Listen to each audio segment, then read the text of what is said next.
Whole Hog Sports presents the basketball podcast of Mid-America, the premier Arkansas Hoops podcast, brought to you by Landers Toyota of Northwest Arkansas. Here's your host, Whole Hog Sports basketball analyst Scotty Bordelon. Welcome in to the basketball podcast of Mid-America. We appreciate you listening in and checking us out today on what should be an episode filled with positive things, because not a lot has gone wrong for Arkansas basketball in the last couple weeks, and it feels like Eric Musselman's got another one of his Arkansas teams playing some of its best basketball in the month of February. Razorbacks have won 5 straight SEC games since they started 1-5 in the league, and they're above 500 in conference play for the first time this season. Arkansas is 17-7 ahead of Saturday's home game against Mississippi State. I guess this is the first time we've recorded since Arkansas lost at Baylor. So just kind of a quick rundown of what's gone on since then. Arkansas beat Texas A&M 81-70 Bud Walton Arena.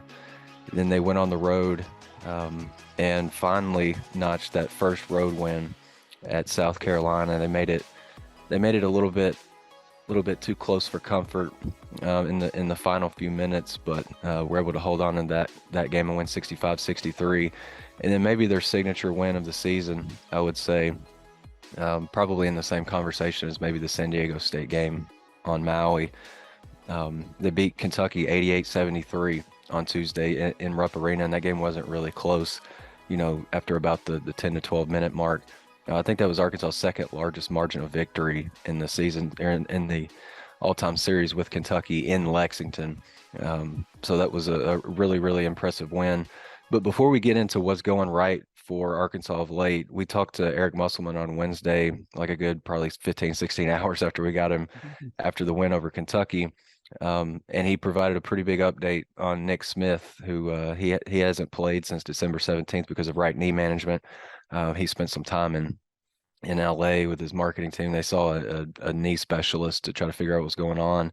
And Nick is back practicing, and the staff, according to Eric, is pretty optimistic and hopeful that he's going to return in the near future. So I guess the obvious question is, how big of a deal is this, getting Nick back potentially in the, you don't want to put a time on it like he's going to come back in a week, but if he can come back in the fairly near future, how big of a deal is this?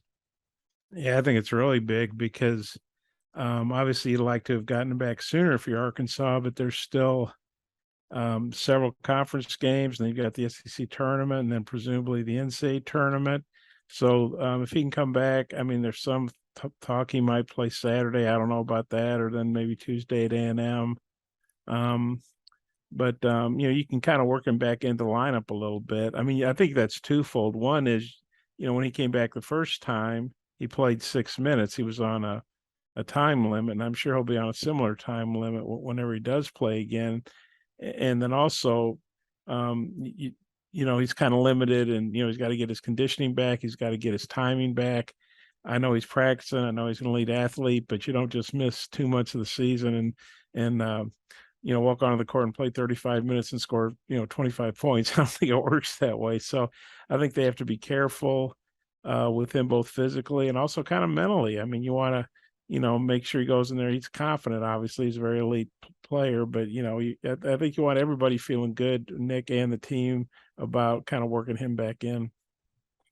Yeah, I don't think you can understate how big of an impact he can have for a team that Eric Musselman previously described as offensively challenged. You get a guy that's supposed to be a number one scorer inserted into a lineup that just knocked off Kentucky at Rupp Arena. That's flying high on supreme confidence. I think can maybe take that team to a whole new level. And I mean, the guy's a walking bucket. He had 16 points, and I'm not really counting Troy as his first game because he only played 5 minutes. He missed both shots. So if you don't count that game, he had 16 in his first ever game, followed up with 22 at UNC Greensboro, and then he put up 21 on an OU team. And those are his first 3 college games that he actually had significant minutes in. And so I think the level of offense that he can provide is probably unparalleled. Yeah, I think he may be a guy who, I'm just curious to see how they make work him back in. Because I mean, it's not just how do you work him back in to, just continue kind of the flow that you've found offensively, especially against, Kentucky. Arkansas was phenomenal offensively. But Eric is saying that this team is, he's seeing some growth from it on the offensive end. And so you kind of got to factor that in. But at the same time, like, you got to play both ends of the floor too. And so Arkansas is a top 15 defensive team nationally in terms of efficiency. So you got to make sure that he's ready to get out there and defend his tail off, just like a lot of these other guys are. But I think he may be a guy who comes off the bench until his feet are kind of entirely under him again in terms of game action. Like, it's a different deal for him, I think, to stay home, just when Arkansas is traveling and get his conditioning in. There's nothing like game conditioning is like probably the best kind of condition you could have. Because, like, remember when I was in pretty good shape in junior high, like I could run a mile, no problem. But you get me in a game with a lot of stopping and starting, and you take off sprinting, you might lose your breath. Go up and down a few times. That can, I think it'll be big for him if he's able to get his feet underneath him and find kind of that second breath. But I think if he plays well when he comes back, he could be a guy that rejoins the starting lineup. And I think that's a definite possibility, because Eric has talked about how the lineup, even though it's the lineup that they're playing now, starting both Mitchell twins, is performing pretty well, but it's based on matchups, right? Like, so Arkansas is going to have some games down the stretch where, they may be facing a team that isn't as, that maybe doesn't feature a big bodied guy in the front court, and maybe places more of an emphasis on, scoring from the guard spot or 3-point shooting, like Alabama. They've got to go to Alabama. So that's maybe a game that you're thinking about too, where Makel Mitchell, not to say that he gets played off the floor against a team like that, but that has been kind of an issue for him. And so I think if you get a guy like Nick back, who's long and athletic and plenty capable defensively, to help Arkansas defend some of those teams that, like I said, place an emphasis on 3-point shooting, or maybe a little bit more guard-oriented. I think that's obviously, that'd be big time for them. So we'll see if Nick comes back this weekend against Mississippi State. Apparently there was some talk last night on an Instagram Live that I did not listen because I'm old and I fell asleep early. But we'll see at that point. Maybe if he's going to be a factor in the game, and definitely monitor his pregame, I guess, if he's involved in that. But let's get into the Kentucky win. Second largest margin of victory at Kentucky. Like I mentioned earlier, shot the lights out. You held the reigning national player of the year to 7 points and 6 shots and 7 rebounds. I mean, just what were you guys' overall impressions of that game? Because I think, that Eric talked to the team before the game that, like, a lot of national eyeballs are on this game, because at the time of the game, Arkansas and Kentucky, both teams that have been ranked in the top 25 a lot of the season, they've fallen out. They're on the bubble if you look at Joe Lunardi's projections. And so, a win and looking impressive doing it could make a big difference. And then that's what they did. I mean, they gave Kentucky no shot, I think, after about the 10-minute mark in the second half. Yeah, I guess just what impressed me so much was, scoring 88 points. I mean, shooting 60, just, I guess, 62.7, so almost 63% from the field. And then Anthony Black talked about him missing a shot at the end, or they would have been shooting 64, kind of beating himself up about that, which I thought was kind of funny after he scored 19 points, 5 assists, 5 steals, 4 rebounds, something like that. But just the way they were able to get out and run, they got their transition game going with the defense. I mean, Anthony Black really set the tone for that in the start of the second half. He had back-to-back steals, went down and got dunks. And I think helped Arkansas get a 9-point lead there with the run that some other guys helped scored on. And, I think Kentucky got back within 4, but I never really felt like Kentucky was going to win that game after that. And so I was just impressed with how they shot, either when against Kentucky set defense or in the transition and getting 20 fast break points. I mean, they really got out there and ran, and, just impressive display to do that. I was reading Kentucky's notes that Arkansas was the first team to shoot over 60% against Kentucky since Florida in 2007. Wow. And they said, and that was Kentucky's. I mean, that was Florida's national championship team, the one that won the second one that had all the starters back, and that game was in Gainesville. So Florida did it at home with every starter back from a national championship team.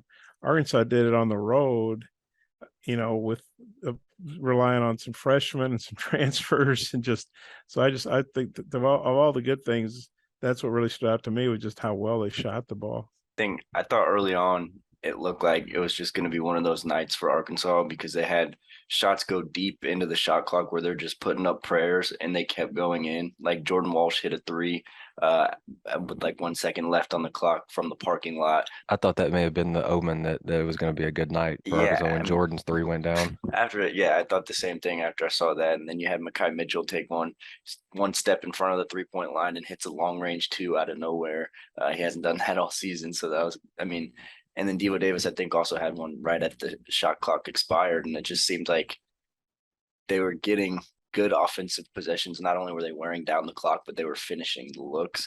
And then on the defensive end, obviously you take a player of the year guy like Shibwe and hold him to 7 points. And I think he only had 7 rebounds. And so I think I'll tell you what, I see a lot of like during the Arkansas games, people talking about the bets they place on the Arkansas games. And if you want to lock, you always should take the under of Arkansas's opponent's star player. Cause I mean, it just seems like the game plan, like Shibwe 7 points, Gigi Jackson, I think, was held under his scoring Yeah, he was average. at 9 points too, I think. And I'm just saying there might be something there, but yeah, that it seemed early on like it was Arkansas tonight. What do y'all think keyed the offensive efficiency in the game? Was like Bob said, I think Arkansas shot 62.7%. And this is a team that's been, I think to put it lightly, it's been downright dreadful sometimes on the offensive end sometimes. But I think Eric has mentioned that shot selection has really improved. And it looked to me like they went in with, going to make a concerted effort to put Oscar Tshiebwe in as many pick and roll actions as possible, make that big dude move his feet, which, I mean, he's a big guy and he's got pretty good feet in terms of just like getting off the floor second, third, and fourth time for rebounds and things like that. But I think everybody in the league's got him pretty figured out in terms of like his ball screen defense. Was not real good, but I think Ricky Council made some really tough shots. I think that's also kind of another indicator of Arkansas when they're going to have a good offensive night. Is Ricky Council knocking down a jump? He maybe hits his first couple jump shots, and does he hang in the air for 7 seconds and then throw in kind of like a runner off the glass? I think those are pretty good marks that Arkansas is going to have a good night. And then Devo, I think, is just driving this team, man. It's been, I wrote this earlier in the week in my what to watch for column for the Arkansas Kentucky game. And I think, his 3-point shooting, like the midseason flip and his accuracy from deep, is one of maybe the most fascinating developments in Eric's tenure here. And Eric has also coached Mason Jones into an All-American, and he had JD Note, a kid from Jacksonville University, sit out a year, and then he's like an All-American his second year, in uniform on the floor. But Devo's just been incredible, and I think Eric gave him a lot of props the other night for kind of his maturity and his decision making with the ball. And Devo goes from making all of Arkansas's threes against South Carolina to just taking 2 against Kentucky. And he was like, it showed a lot of maturity from Devo, just like made 4 the other night, which matched a career high for the second straight game. He comes in, he airballs his first one. And so he's like, and then he knocks down his second one. His second one could not have made a more beautiful sound when it went through the net. So you had like both ends of the spectrum there, but he didn't fall in love with the 3. He kind of got into that middle area of the floor. And then, I think he had a late clock score where he Euro stepped beautifully into a layup. But just impressions on Devo, man. I mean, I just think that he's been kind of the driving force of this team. Like he's obviously being more vocal in huddles. I heard him the other night. He was telling Antonio Reeves not to talk to him. He's like, I'm not even mad at you, bro, but don't even talk to me. I mean, he's just kind of doing a little bit of everything. He's kind of been like that. He's kind of the heart and maybe the attitude of this team, I think, at this point. Yeah, and the thing about his shooting and scoring, it's not like a small sample size. I think is it 8 games now or 9? It's been so long I lose track, but he's had 15 or more like in 8 straight games, shooting well over 40% from three. And like you said, I mean, he'd hit, I think, 8 of 18 the last 2 games. So super high percentage, just under 50. And yet the threes really weren't what was driving the game the other night. I think Arkansas only took 4 out of 9. You Right. contrast that with their SEC opener TCU, not TCU, LSU, and I think they were 4 for 25. So 25 minus 9 is what, 16? So they took 16 fewer threes than their SEC opener and hit just as many. So they were driving the ball. They were getting, whether they were getting dunks on, turnovers or working the ball around, and like Andrew said, getting some late shot clock jumpers to go, or just working the offense, getting the ball inside. And Devo had 7 assists, I think, right? So Yes. Yep. so he Season was, high. yeah, so he was really moving the ball and finding teammates. Of course, they played, they played really good defense, I think, for the most part. Eric talked about that, how after Kentucky scored 40 in the first half, he got on them some at halftime, and they only scored 33. And and then some of those were kind of late, I think, when Arkansas didn't want to foul them. Oh So they yeah, maybe definitely when the game was well in hand. yeah, they didn't want to let them get to the basket. Like, you see some of these things on Twitter where, teams blow leads. It's because they're fouling guys when they were up by 3 or some on the last play or whatever. But yeah, I mean, I think Devo is just playing at a super, super high level on both ends. Yeah, I think his progression from three has been crucial for this team, and I think maybe the disparity in his free throw percentage and his 3 point percentage before he started getting hot from 3 point is like just so confusing to me, because it's got to be, I think, mental, because there's no awkward mechanics in his jump shot. His mid range going to his left is money. He shoots well at the free throw line, like, but then for some reason, if you take a step back and put an arc in front of him, it just wasn't falling. All Uh, right. but now it is, and I don't know. Maybe it's mental. Maybe it's putting in the amount of work that he's put in, and maybe convincing himself that he's put in the work that he needs to take these threes. And maybe he sees a couple falling, and then they all start falling. But yeah, I think that's been one of the craziest storylines for sure. A lot of times when we're covering games from home, we're typically not traveling, especially like South Carolina and games like Kentucky.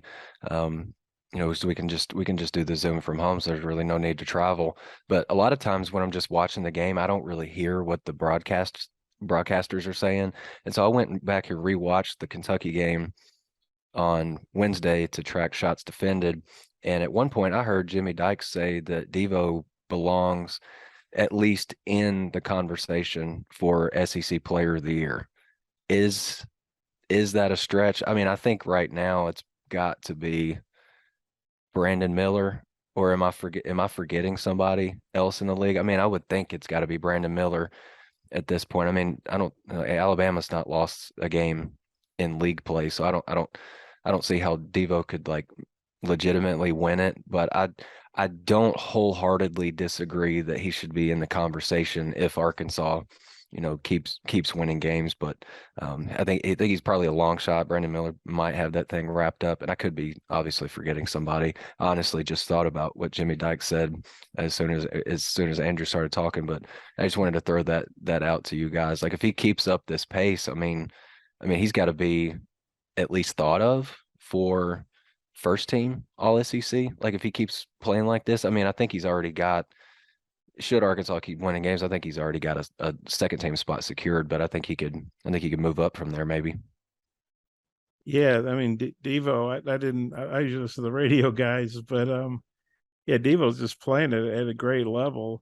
And so if he can maintain this, especially with some of the teams they have coming up, then yeah, he's definitely a guy I would give all SEC consideration to.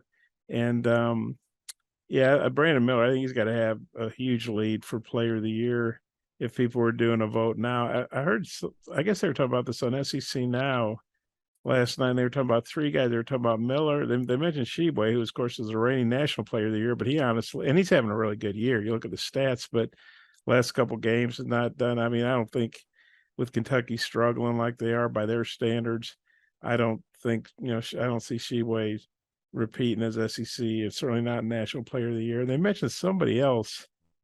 and I can't remember who it was. I'm trying to think about Could the it be teams. Colin Castleton, maybe?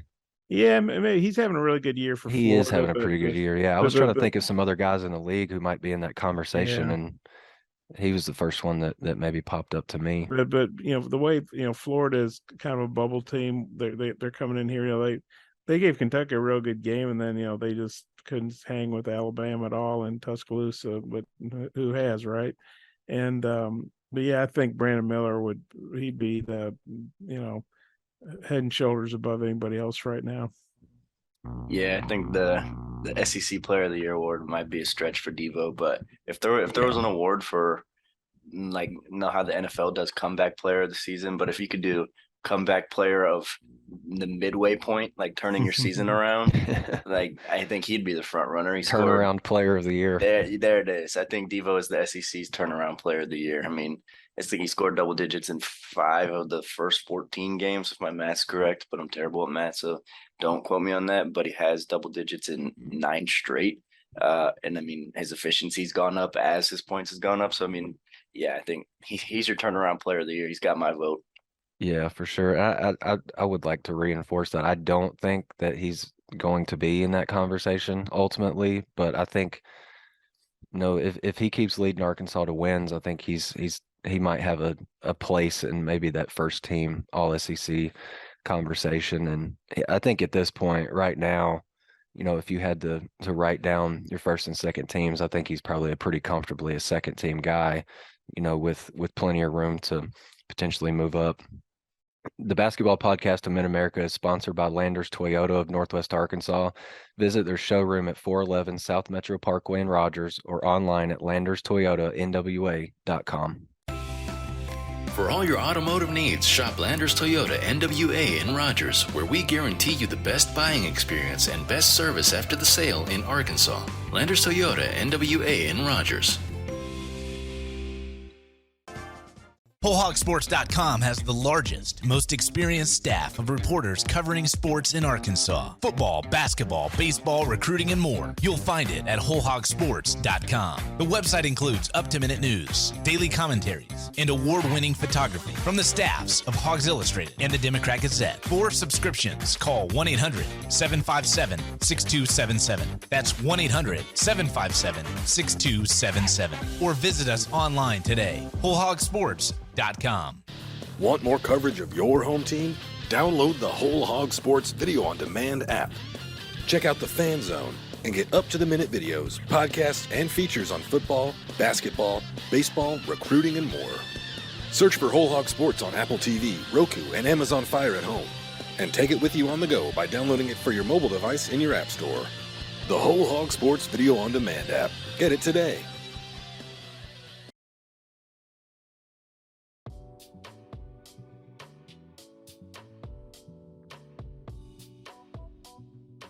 All right, I wanted to dive into what we're seeing with Makel Mitchell, who is basically, I guess, for most of the non-conference schedule and at least the start of the SEC schedule, he was just kind of sitting and watching. I mean, and Makai was pretty much the guy in Arkansas's front court, kind of their anchor. Got a 2-part trivia question for you guys because I know that you guys love this trivia so much. Can you name the other 2 Arkansas players since 2010, 2011 who have finished with at least 9 points, 13 rebounds, and 7 blocks in a game? So just for anybody who may be wondering why I'm spitting out random numbers, that was Makel Mitchell's line against Texas A&M last week. So 2 players since 2010, 2011 who have had at least 9 points, 13 rebounds, and 7 blocks in a game. I'd say one would have to be Daniel Gafford, probably. That is incorrect. Ooh, When okay. was Bobby Portis a Razorback? Is that within the time frame? Yeah, Yes. but That'd be in the time frame. That's my guess. Bob, you got to dig deep with some of these big men from, I guess, going back to, what would that be, last season before Mike Anderson? Okay. I'm having a brain break or whatever you call it. I can picture him. Yeah, he played for Pelfrey. He was a JUCO transfer. I think he had a really big game at Auburn, and I'm just drawing a blank on his name. The other one's not too difficult, I don't think. I mean, you just So, think about big men from the last 10 years. I mean, he'd be right there. I don't know about the best of the big men in that time frame, but he was a preseason SEC player of the year one year. Moses Kingsley. There's one of them. And then I'll just go ahead and give you the other one. It was Delvon Johnson. Yeah, that's what I was thinking of. I just couldn't think of his name. But yeah, he was a big kid, JUCO transfer, played for Pelfrey, and That one really surprised me when I went to Sports Reference and was like doing the player game finder search and put in those numbers, and your boy Delvon Johnson popped up. I had him on the tip of my tongue. I did. I just couldn't remember his name. So sorry about that. So here's part two. Can you name the three other players other than Mikael Mitchell since 2010, 2011 who have finished with at least 15 points and 5 blocks in a game? This should be pretty easy. Well, I would say Kingsley would fit in there. Yes. Gafford. Yes. And maybe Bobby Portis. Yep, Bobby Portis. So Let's go. I mean, we cleaned up. Mikael's putting himself into some pretty good company of late, you know. I mean, and I thought that when he kind of played really well against Louisville back at the Maui Invitational, I remember tweeting when he was just going ham in the second half and dunking everything every time he touched the basketball. I was like, Mikael breaking out is a little bit of a development here. And then he played, you know, I don't want to call him spot minutes, but he didn't exactly play 15 plus minutes every night. And I think he's just another one of those guys that he's not to say that he wasn't bought in earlier, but, you know, it just takes time to, like Eric has said over and over, to just kind of grasp everything that the staff is asking for. And then not only that, you got to be really locked into your game plan too. Like, you could be more than capable of matching up with a guy like Oscar Tshiebwe, but you could get out on the floor and then not execute it. And then Arkansas is just kind of left wondering, what exactly do we do here? But, you know, his emergence, I think, has been really big, and it kind of gives Arkansas a two-headed presence with him and Mackay. And the last 5 games that Mikael has played in, this may be the most interesting stat that I found on him: 1.15 blocks per fouls committed. I mean, a lot of players, a lot of big guys are well under 1 and are still pretty good shot blockers. But Mikael in the last 5 games he's just been lights out. What have you guys thought of him? And, you know, he gave Arkansas 15 points the other night too. It wasn't just like the 5 blocks were the only thing he gave, and you know, runs the floor pretty well, and he doesn't turn the basketball over. We know that is also a pretty big key if you want to play in the front court for Eric Musselman these days. Yeah, I guess what impressed me, I remember early on, you know, Mackay was getting a lot of minutes. And if you look at Rhode Island, he and Mackay and Mikael, you know, both started, both were pretty productive, you know, pretty similar stats. And then they come here and Mackay's starting and playing a lot, and Mikael's not playing much at all.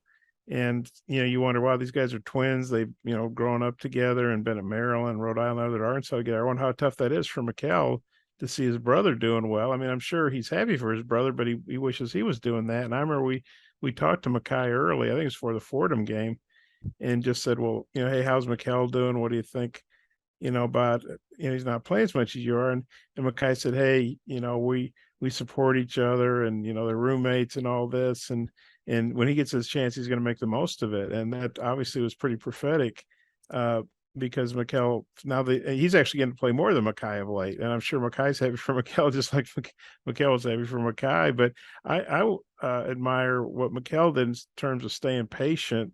And, you know, Anthony Black mentioned this a week or so ago when we talked to him. I think it's for the Carolina game, that, you know, Mikael was just as happy as anybody when they won. Even when he wasn't playing, he was happy for his brother. And, you know, to me, that's being a really good teammate. And that's kind of karma there. He obviously kept working hard in practice, impressed the coaches, you know, and like you said, understood the scouting reports, was executing things. So I think it's always great to see a young guy, young man. I was a senior, but to me, he's young. Everybody's young to me. But it's always fun to see somebody, be patient, work hard, and get rewarded for it. And I guess as much as his physical, what he's doing physically, I'm impressed by mentally and his attitude and how he's able to stay positive and not be upset when he wasn't playing as much as his brother was earlier. Yeah, if I'm reading this game log right, he's got 2 blocks in every game that he's gotten at least 10 minutes in, and I mean that's pretty impressive. Yeah. Yep. And I think even what might be more impressive than the numbers on the stat sheet is how many shots he alters at the rim. He might not get the block, but I think he forces them into some difficult shots. And you mentioned his lack of fouling. I think altering those shots without fouling has been key for Arkansas. Yeah, and I mean he did pick up a few fouls late in that Kentucky game, but that was already after he had, he'd stuffed Oscar Tshiebwe at the rim a couple times, blocked another shot, and yeah, he's just been really impressive, man. And I tweeted the other night, I think the sources were indicating that he's a grown man. He's certified grown man. Like he's really really tough to move, and if Oscar Tshiebwe has a problem with him, I would imagine that a lot of guys in this league would. Tolu Smith is the next guy that's probably going to get a crack at the Mitchell twins. Arkansas's got a big game on Saturday against Mississippi State. It's 5 o'clock on ESPNU. And I'm really looking forward to that game just because it feels like it's been forever since we've been in Bud Walton Arena on a weekend at night. Not saying that 5 o'clock is at night, but it's evening time. That's plenty of time for people to get really happy before the game, come to the game, be really loud. And those are the environments that I think are really fun. Like Arkansas played Ole Miss, I think a couple weekends ago, 11 a.m. tip off. I mean, it felt weird going to campus for an 11 o'clock start that wasn't football. You know what I mean? Like it was just a little bit weird, but I got it at that point. Like they were honestly probably trying to hide that game on TV if at all possible. Like that wasn't a really fun game to watch. But Arkansas is just completely role reversal since that time when they played Ole Miss. What are y'all expecting from that? I think probably going to be a pretty fun crowd. I think people are believing in this basketball team again after they hit the skids for a bit. Nothing about the last couple home games. Not only were they Tuesday night games, there was snow and ice. Yeah, exactly. Yeah, still pretty good crowds for those games. So you got clear roads. Hopefully, pretty good weather. Should be fun. Oh yeah, I thought those were great crowds under the circumstances. I think I don't know about Kentucky because obviously they have weather up there and they probably have more plows and stuff, but I can think of very few fan bases, given the weather, given those games being on T, given that Arkansas had been struggling, that would come out. I think they had about 12,000 at each game, maybe 11,000 for A&M because that the weather was worse. And I give the fans a lot of credit because I mean, hey, we had to be there we didn't have to be there, but you want to be there for work. But if I was a fan, I guess I wouldn't be very good one because I've been parked on my couch watching it, wouldn't have gotten out on the roads. But I give the fans a lot of credit. But obviously those crowds were impacted by the weather. Yeah. I don't think there's any snow in the forecast for Saturday. At least I hope not. Lord, I hope not. Yeah, I expect, Mississippi State's playing well. They beat LSU the other night. I think they've won 4 in a row. They beat TCU in the SEC Big 12 Challenge. So Mississippi State's playing well. Arkansas is obviously playing well. Yeah, it's their first weekend game in a couple of weeks, and so yeah, I expect it to be a packed house and a wild crowd, and they just beat Kentucky. I mean, there's a lot of good vibes around this, and there's the anticipation that Nick Smith might play. So there's a lot of reasons, for people to come to this game. And so, I think it'll be a real raucous crowd. Andrew, do you keep the starting lineup the same again this weekend? Bring Jordan Walsh off the bench? Seems like it's been working. You sticking with that? Yeah, if it ain't broke, don't fix it. Yeah, I think Jordan's found a little bit of a comfort zone, being able to see maybe the first few minutes of a game and then finding a way that he can impact it. I think Eric said after, I think it was the South Carolina game, that he's seen a bunch of growth from Jordan and AB, but specifically Jordan. I just think that he's just such a vital piece to what Arkansas, wants to do. I mean, just because he can do so many things that Arkansas needs. Like, I think that's a pretty good descriptor of him. And if he can stay out of foul trouble, he can stay on the floor maybe long enough to knock down a perimeter jump shot, or like the other night, made a terrific play on a Kentucky drive to the rim, blocked it. Just energy and defense. I think you got to have his length and his energy on the floor as much as possible. And if you've got a guy like him out there that can give you a little bit of everything on both ends, and maybe try to smother Mississippi State's guards. I haven't watched just a ton of Mississippi State this year, but I don't think their guards are the biggest in the league, and so maybe you can smother them a little bit with length. So should be an interesting game, and I'm not sure what the spread's going to be, but I would imagine that Arkansas would be maybe a 5, 6, 7 point favorite, maybe somewhere in there, maybe split the difference to call it 6.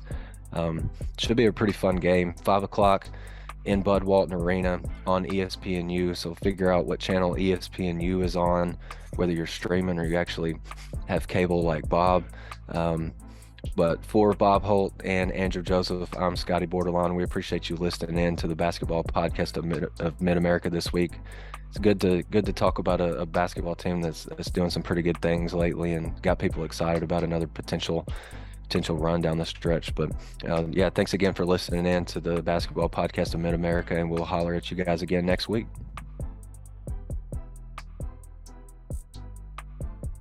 The proceeding has been a production of WholeHogSports.com. Look for our latest podcasts on Apple, Spotify, or your favorite podcast store. And visit us anytime at WholeHogSports.com for the latest news and commentary.